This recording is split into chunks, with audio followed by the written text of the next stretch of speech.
So let's go ahead and have an honest conversation about the state of Anthem in 2019 as we go into 2020 with the release of the season of IceTide.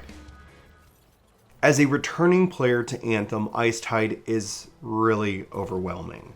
And I mean that in a real positive way, but at the same time, when you look at all the games that are out there to play right now, there's a lot to do. And as I step back into the world of Anthem, as I start to run the strongholds, as I play around with what IceTide brings to the game, ultimately, I'm left feeling excited and hopeful that maybe some friends of mine will return with me so we can start to knock out some of these challenges.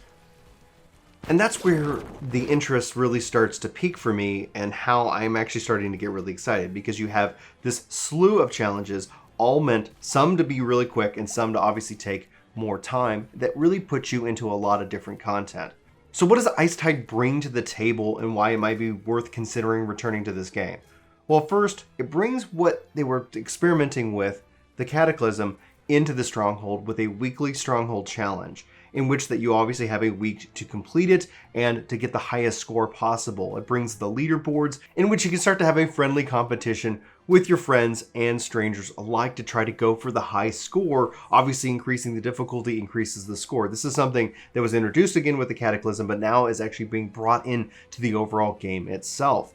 This then ties into rewards, which is crystals, and the other cool thing, especially as it relates to the challenges, is that they bring this thing called the Guardian Token, and then they go and allow you to earn those Guardian Tokens by completing different challenges, and then with the in-game economy actually starting to form and build itself up, you can go and take those to the different tombs within the free play and actually turn them in for guaranteed legendaries, and you have a lot of control over that. Do you want to go for a weapon? Do you want to go for a component? Do you want to go for an ability? And more, and that's all going to require different currencies. Thus, all these things that we've been kind of farming up to this point really haven't been there. Like, it's really quite interesting to see how they're doing it. Now, also within the Stronghold Challenge, they have different puzzles that you guys can work on to complete. And thus, you can just go play through it, burn it down on like normal. Or if you're wanting to kind of take it to the other level, solving the puzzles will also lead into both completing the challenges and increasing the overall rewards and loot.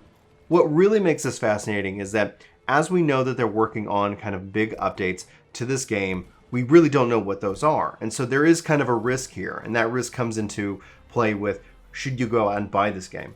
Absolutely not for full price, but if you find this game for $5, you're going to find more than enough entertainment value. If you find this game for $10, there's more than enough entertainment value to last you through the season of IceTide. What comes after IceTide, we don't really know yet, and obviously the seasonal stuff seems to be what ultimately is kind of their current endgame model. Once the last season, the season of Skulls, ended, there was really this big downtime in between waiting for season of IceTide. And now that IceTide's here, there is a lot to do, and you're actually running into a lot of different players. So over here on this channel, we've created a getting started guide in case you're interested in diving in or checking out the game for the first time. Let us know if you have any questions. We're obviously here to help. But what this is about is, honestly, I'm really quite impressed with what we're seeing with IceTide. And I know praising Anthem is a big no-no in the world of YouTube, so forgive me, everybody, for sitting here and enjoying this game so far. The challenge and the frustration and the concern ultimately will always come down to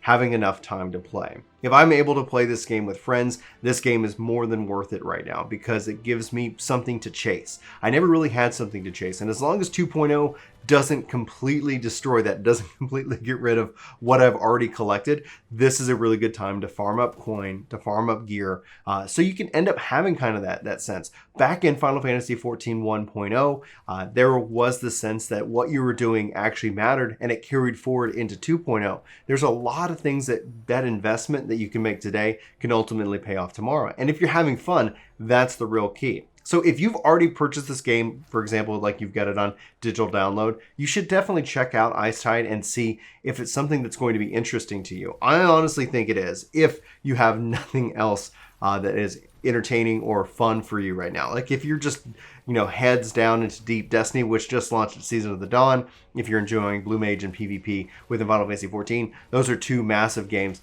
that, yeah, you're going to find plenty of fun. And so I don't know if you're going to be able to make time to where it would be worth it for you to return. But ultimately, if you're sitting here looking like, man, I wish I had something to play.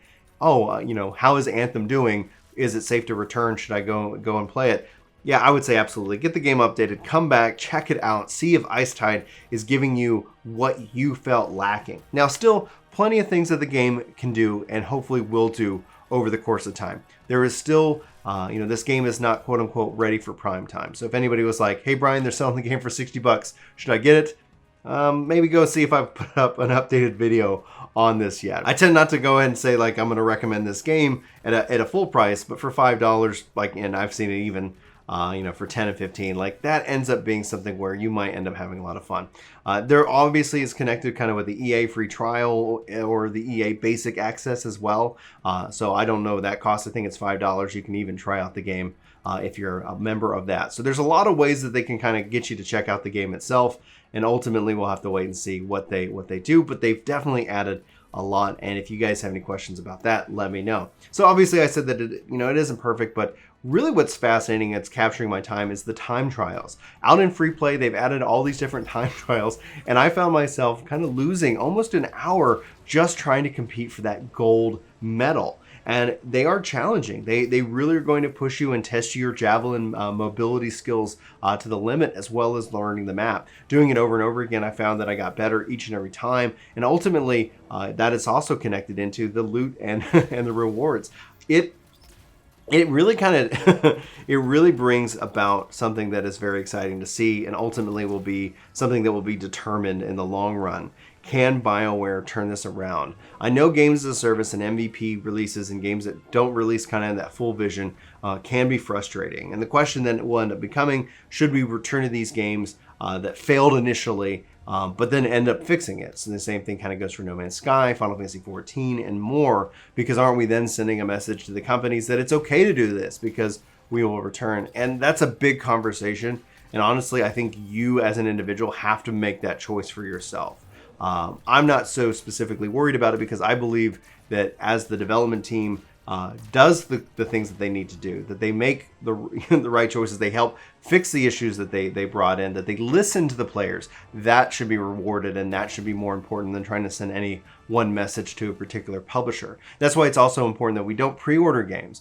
If we can get out of that pre-order culture mindset, ultimately, I think that will lead to better products and less of the MVPs, rather than returning to a game as it gets fixed, for whatever reason that it's fixed. If they're willing to put in the effort, I think we should be willing to root for them. We should, in my mind, root for the developers. I don't really care what the publishers are doing, but I root for the developers because these are people who take less money, who work real hard, and they want to make the best games that they can make. And I'm going to stand by that each and every time. I find myself again captivated with IceTide.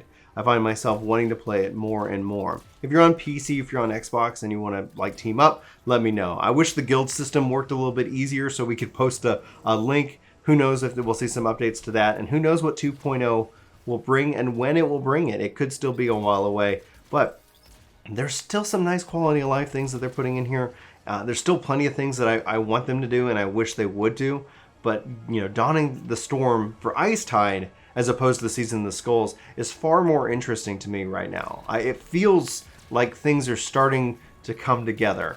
And it starts to feel like, hopefully they're going to be able to put and share their vision for the future of this game with us as soon as they can. But ultimately, I like this. I really want to see more of this, more of these kind of, leaderboard challenges, more time things, more of what is fun. Because the combat itself has always, I felt fun. It felt fun to fly. It felt fun to play the different javelins. And I hope that we can start to see them continue to bring in more content. Obviously, we haven't seen any new strongholds. Obviously, they're still working within the framework of what content they have. And I think if they do launch a 2.0, hopefully 2.0 comes with a lot of different things that we can do, a lot of different ways that we can do it, and a reward structure. I know a lot of players are still frustrated because low-level, low-power players might end up queuing up for GM3 and things like that. All that still exists. All that really hampers overall progress. The best thing to do is to not rely on matchmaking and just dive in with a group of friends. Guys, if you have any questions, let me know. That's what we're here for here at Ginger Prime. We're going to be focusing in on the looters, the shooters, these kind of games over here, where you can go also check out our main channel, Work to Game, for more MMORPG news coverage for WoW and Final Fantasy XIV and more. Anyway, I hope you guys enjoyed this video. Hopefully this helped answer your question. whether it's time for you to return. Let me know if you feel like it is or not for yourself. And if you're playing the game, let me know what you're thinking about the new IceTide season. I'm really happy. Like it's great. Like when it's over here in a couple of months, like if there's still nothing, Anthem still has that that challenge in and of itself. So this isn't an update that fixes Anthem. This isn't the patch that solves all its problems. But it's a patch that says that we're on a road to it, and as long as they're going to keep working on it, you know what? I'm gonna keep rooting for them. So anyway, for Ginger Prime, my name's Brian. Thanks so much for watching this video. Hope you guys have an amazing day, and I'll see you next time. Take care.